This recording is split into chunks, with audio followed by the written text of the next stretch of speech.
Hello दोस्तों, क्या आपका सपना एक इंजीनियर बनना है और वो भी एक अच्छे कॉलेज से? अगर आपका जवाब हाँ है तो ये वीडियो आप ही के लिए है। आज मैं आपको JEE मेन और एडवांस दोनों की कंप्लीट A to Z जानकारी देने वाला हूँ। सबसे पहले तो इसका फुल फॉर्म जानेंगे, जॉइंट एंट्रेंस एग्जामिनेशन। वीडियो में आगे बढ़ने से पहले आप चैनल को सब्सक्राइब ज़रूर कर दें, लाइक कर दें और अपने फ्रेंड्स के साथ शेयर कर दें, क्योंकि ज़्यादा से ज़्यादा लोगों के साथ शेयर करेंगे तो लोग इसका लाभ ले पाएंगे। और दूसरा, आपका सब्सक्रिप्शन ही मेरा मोटिवेशन है। ठीक है, तो बढ़ते हैं आगे। इसमें सबसे पहले हम बात करेंगे बेसिक डिटेल की। पहले तो जानते हैं कि ये जो एंट्रेंस है वो किसके द्वारा कंडक्ट कराया जाता है। ये नेशनल टेस्टिंग एजेंसी NTA के द्वारा साल में 2 बार कंडक्ट कराया जाता है। ठीक है, मोड ऑफ एग्ज़ाम जो होता है वो ये ऑनलाइन होता है एग्ज़ाम, और ड्यूरेशन इसका 3 आवर्स होता है। और इसके नंबर ऑफ़ अटैम्प्ट की अगर हम बात करें तो ये टोटल 6 अटैम्प्ट्स आपको मिलते हैं। कैसे, ये समझ लीजिए। आप एक तो 12वीं में जब हैं तब आप इसको साल में 2 बार इसे दे सकते हैं। उसके बाद 12वीं के बाद अगले लगातार 2 सालों तक आप इसे दे सकते हैं। कुल मिलाकर 3 साल तक आप इसे देख सकते हैं, एक 12वीं और 2 उसके तुरंत आने वाले साल। मतलब गैप नहीं कर, ऐसा नहीं कि आप 2 साल का गैप कर दें फिर दें, आप लगातार 2 सालों में दे सकते हैं। और चूँकि ये साल में 2 बार होता है, इसलिए आपके जो टोटल अटैम्प्ट हो जाते हैं वो हो जाते हैं 6। ठीक है, अब हम इसकी एलिजिबिलिटी की बात कर लेते हैं कि क्या क्या एलिजिबिलिटी होनी चाहिए इसे देने के लिए, अपीयर होने के लिए। सबसे पहले नेशनैलिटी की बात करते हैं तो आप इंडियन नेशनल हो, इंडियन हो, फॉरेन नेशनल हो जैसे NRI हो, ठीक है, PIOS हो, OCIS हो। ठीक है, उसके बाद हम बात करेंगे सब्जेक्ट्स की कि क्या क्या सब्जेक्ट्स आपके 12th क्लास में होने चाहिए। PCM फिजिक्स केमिस्ट्री मैथमेटिक्स, कोई एक लैंग्वेज, आपकी लैंग्वेज, एंड 1 मोर सब्जेक्ट, कोई भी आपका चॉइस के हिसाब से एक और सब्जेक्ट। अगर हम बात करें मार्क्स कितने आने चाहिए 12th में, तब आप इस टेस्ट को दे सकते हैं। अगर आप जनरल कैटेगरी से हैं तो 75%, और अगर आप किसी रिजर्व कैटेगरी से हैं जैसे OBC SC ST तो आप 65%। एज लिमिट कुछ भी नहीं है इसमें। ठीक है, तो ये थी सारी बेसिक जानकारी। आगे बढ़ते हैं।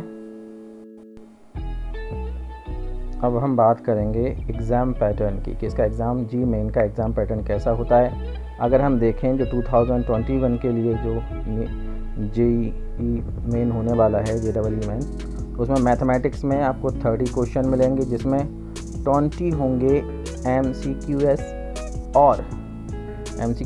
और 10 होंगे न्यूमेरिकल वैल्यू, जिसमें से 5 जो न्यूमेरिकल वैल्यू क्वेश्चन 10 है, इसमें से आपको 5 अटैम्प्ट करने हैं। कोई भी 5 आप कर सकते हो। कुल मिला के आपको मैथमेटिक्स में 25 क्वेश्चन के आंसर देने हैं। सेम फिजिक्स में भी ऐसा ही है, 20 MCQs हैं, क्वेश्चन 30 होंगे, जिसमें 20 क्या हैं MCQs, 10 न्यूमेरिकल वैल्यू हैं, जिसमें से आपको 25 करने हैं। मतलब ये जो MCQs हैं ये तो सारे करने पड़ेंगे आपको, ये सारे करने पड़ेंगे।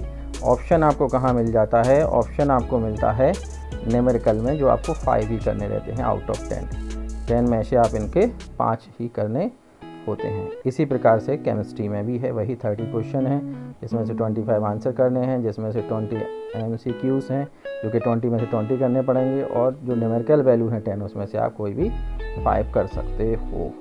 अब अगर हम देखें कि टोटल नंबर ऑफ़ क्वेश्चन हमारे कितने हो जाते हैं, तो वो हो जाते हैं 90, जिसमें से आप आंसर 90, जिसमें से आंसर करना है 75 को। अब अगर हम मार्किंग देख लेते कैसे होती है, एक करेक्ट आंसर पे आपको 4 मार्क मिलते हैं, इनकरेक्ट पे 1 माइनस हो जाता है, अनआंसर्ड है तो कोई मार्क नहीं कटता ना जुड़ता है।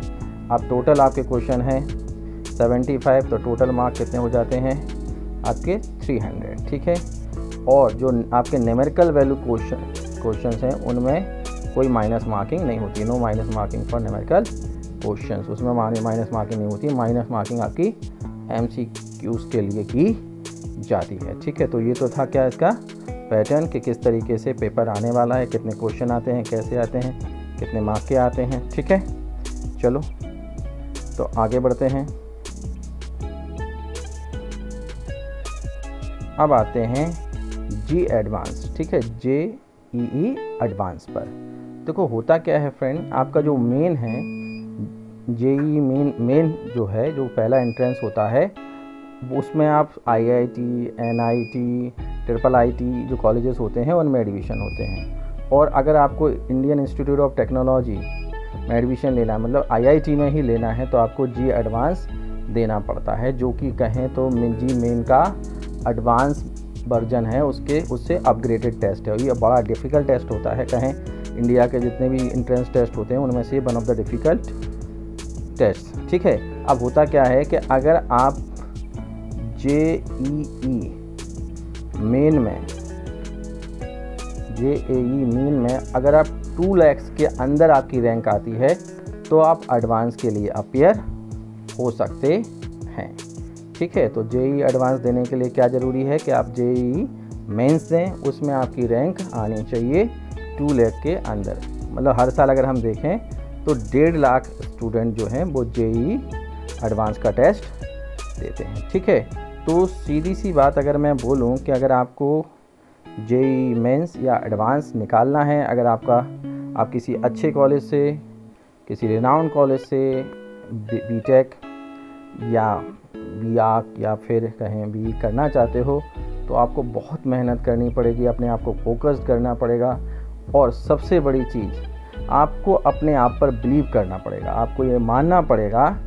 देखिए, सिंपल सा फंडा है कि अगर जो चीज़ हम सोचते हैं धीरे धीरे हम उस पर बिलीव करने लग जाते हैं, और जिस पर हम बिलीव करने लग जाते हैं वही हम बन जाते हैं। तो पहले सोचना स्टार्ट करिए कि आप कर लेंगे, उसके बाद धीरे धीरे उस पर विश्वास करना है आपको मान लेना कि हाँ आप कर लेंगे। और अगर आप ऐसा मान लेंगे तो ये कोई भी आपको इस एंट्रेंस में पास होने से, क्वालिफाई होने से, क्लियर करने से नहीं रोक सकता। ठीक है, तो मेरी शुभकामनाएं आपके साथ हैं।